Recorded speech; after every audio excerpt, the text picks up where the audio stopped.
بسم اللہ الرحمن الرحیم۔ عرش پر نکاح فاطمۃ الزہرا۔ آج میں آپ کے ساتھ بہت ہی پیارا فرمان شیئر کرنے والی ہوں، کس کا نکاح اللہ تعالیٰ نے خود ہی عرش پہ کیا۔ فاطمۃ الزہرا، کتنی شانوں والی بلندیوں والی فاطمۃ الزہرا حضرت محمد صلی اللہ علیہ وسلم کی بیٹی کا نکاح اللہ تعالیٰ نے عرش پہ کیا، جس کے لیے اللہ نے جنت بنا دی، جس کے لیے اللہ نے جنت بنائی۔ حضرت انس رضی اللہ تعالیٰ عنہ فرماتے ہیں کہ رسول اللہ صلی اللہ علیہ وسلم مسجد میں تشریف فرما تھے۔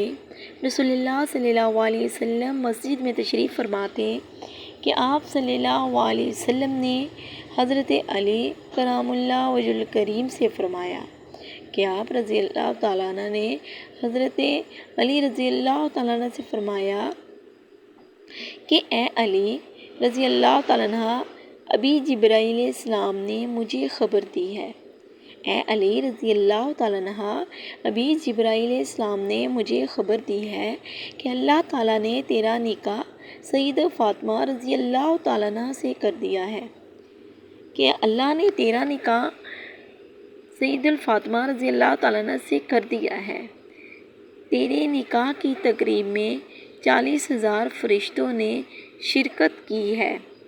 تیرے نکاح کی تقریب میں 40,000 فرشتوں نے شرکت کی ہے، اور اللہ تعالیٰ نے جنت کے درخت طوبی کو حکم دیا، اور اللہ تعالیٰ نے جنت کے درخت طوبی کو حکم دیا ہے کہ وہ یاقوت اور موتی نچھاور کرے، وہ یاقوت اور موتی نچھاور کرے۔